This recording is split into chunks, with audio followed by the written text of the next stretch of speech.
everybody. Welcome to P.B.M. Money.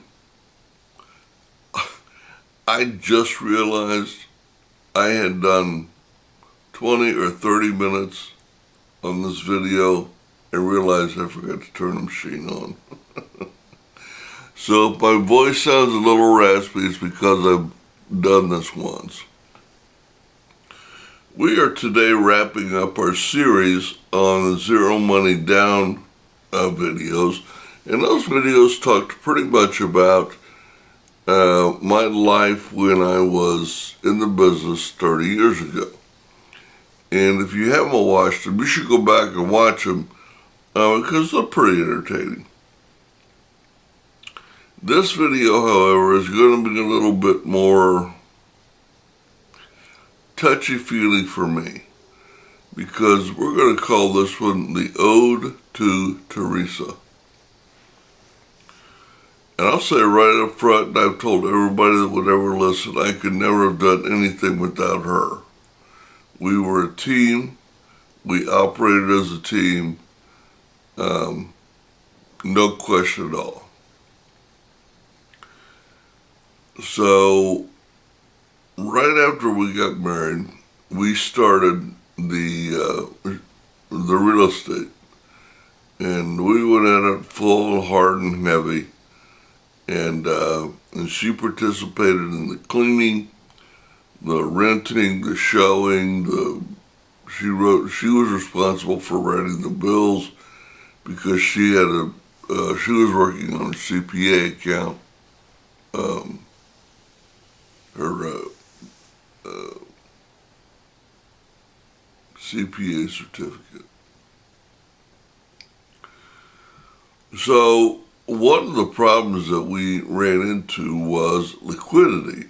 We were house rich, but we were cash poor, and I was still working a full-time job. And I think she was too. So she was talking to a girlfriend of hers, and a girlfriend owned a suntan center in a local shopping center. So she sold it to Teresa for zero money down, and here's the keys, go make it work. So when she did that, and she had done it for about 6 months, I decided to quit my job and went in to help her. And when I did this, everybody said, oh, that's the worst decision you could have made. You'll be divorced in 5 years, blah, blah, blah. We loved it. We loved each other's company. A normal day for us would have been to get up, go to the gym, take a dip, take a sauna, get cleaned up, go to Top's Big Boy for breakfast, and go open the shop. And we both worked very hard at marketing and cleaning up and making it welcoming, expanding lines we were selling. We started selling swimwear and suntan lotions and all that stuff. We were doing pretty good. So once we got that situated and it turned into be a cash machine, she went off and bought a toning machine business for women, the retail. And she had 1 or 2 employees. And I really, to this day, don't know what it did. I always thought it was a hoax. But supposedly it took inches off in different parts of your body. Whatever. But this one employee kept giving my wife a ration of crap. And my wife this time was sick from breast cancer. She was getting treatment. And she just decided, you know what? Life is too short for me to have to deal with this. So she closed the shop up, got rid of the equipment, and told the lady, hey, if you're not happy, go find another job. Wow. So at this point, and both of those businesses, by the way, she bought with no money down. So now I'm running the suntan center. She pops in once in a while over there. We're still running the real estate as a team, but part of her days, I don't know where she's at or what she's doing. I'm assuming she's taking time off to just enjoy life, and I was fine with that.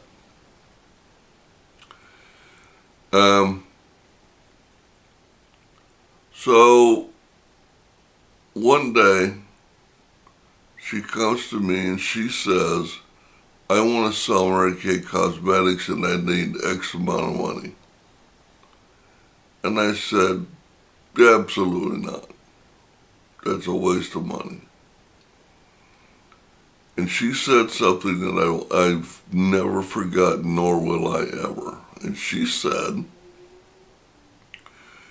you mean after all the years of me supporting your dream, me having your back with doing the bills and the cleaning and the renting and showing and all of those properties, and you're not going to give me the money to go do Mary Kay?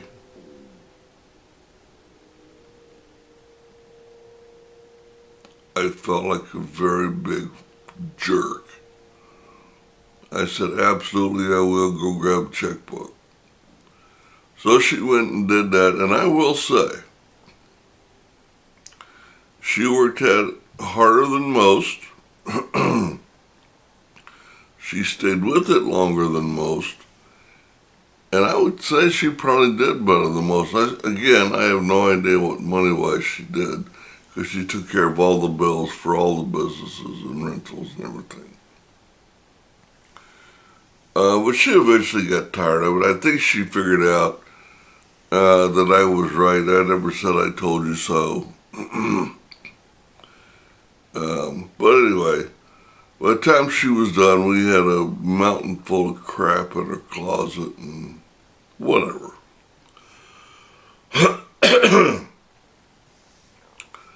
So now I'm running the suntan center. The Tony business is gone. She has stopped Mary Kay. And she pops in once in a while to see me. And the rest of the time, I have no idea. I mean, she's still helping with the real estate too. But we're still doing our morning routine. But she would drop me off at the suntan center and she'd take off, which was fun. So in my mind, I figure she's just out, doing lunch with her girlfriends and trying to enjoy what life she's got left. And so one day, I'm going through the closet and I find a homemade clown outfit.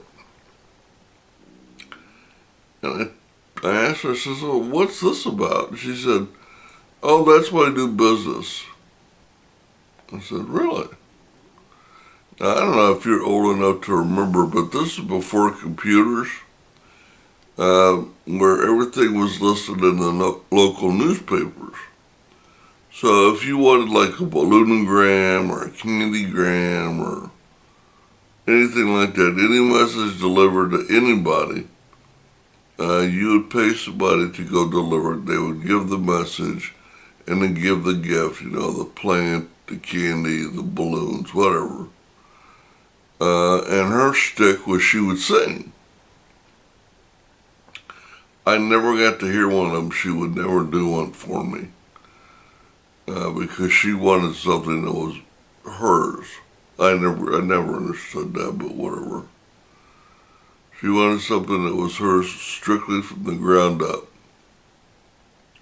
Now, she did take me and our kids on a buying trip one time down to St. Louis. There's a wholesale shop in St. Louis where all these creators go. So we went with her. And I gotta tell you, I had a great time. It was just a hole in the wall along the river. And they had balloons and machines to put balloons in balloons, and you could put toys inside the balloons and anything to do with balloons, fence work where you could make arches. It was unbelievable, actually.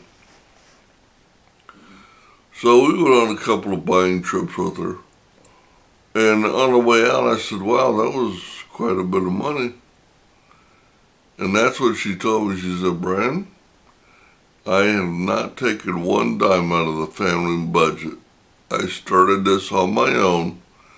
She said, I made the outfit out of clothes from around the house. She said, then I go deliver one of my tennis shoes.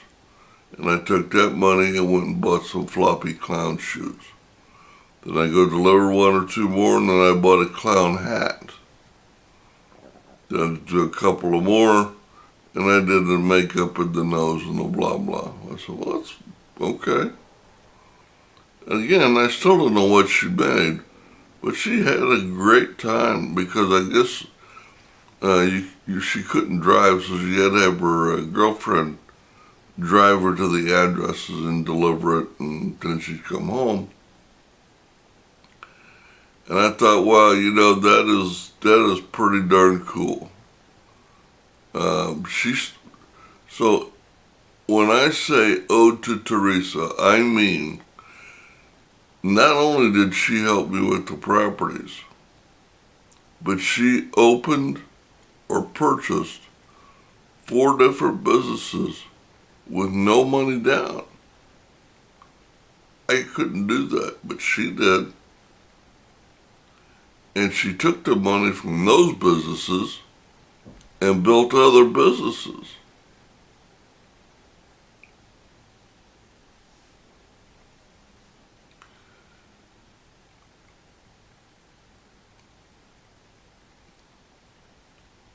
We were a team. When she died, I had to get rid of all the real estate. All of it. And I had to file bankruptcy just before she died because I just couldn't operate without her. If you've got 30 units, see, part of the problem with the real estate, and we knew this going in, we just thought we could outlast it and outwork it, would be we were house rich and cash poor. So we figured if we just held on long enough, we'd start getting these properties paid off. And we would have. The problem is, she died about 5 or 6 years in. And there is no possible way. If you've ever done that, if they do it legally and give you notice, which very few of them do, you gotta wait 30 or 60 days before you go find the apartment empty and in a mess. And by now you're 30 or 60 days in a hole for making your loan payment. So every single apartment that came open became critical. Because in 30 days we had to have the thing cleaned up, recarpeted or carpets cleaned, repainted, re-advertised, which came out once a week, and then shown, that's a week, and then people picked and move in. So now we're looking at another month and a half, 2 months down. So we were getting to the point where we were running an average of about a month and a half to 2 months out of being behind on our payments. So without her help, there's no possible way I could have done that. So we get rid of all the properties. Now I'm backing it down to nothing. My wife is gone. We still got the Suntan Center, but I mean, again, that was our dream and our thing. So I really had nothing. I lost it all. I got rid of everything, and we leveraged that. The Suntan Center, we leveraged that into a local convenience store, and we did all right with that. But anyway, This is an ode to Teresa. She was not only my wife, she was my partner. She was more than my equal. She was 10 times smarter than me. She had 10 times the energy I did, much more creative than I was. And she did not deserve the consequences she got. So, ode to Teresa, thank you for all that you did, for all the time that you gave, for all the energy you gave, and for all the love that you gave. That's about all I wanted to say. You guys have a great day, a great week, and happy investing and partner investing.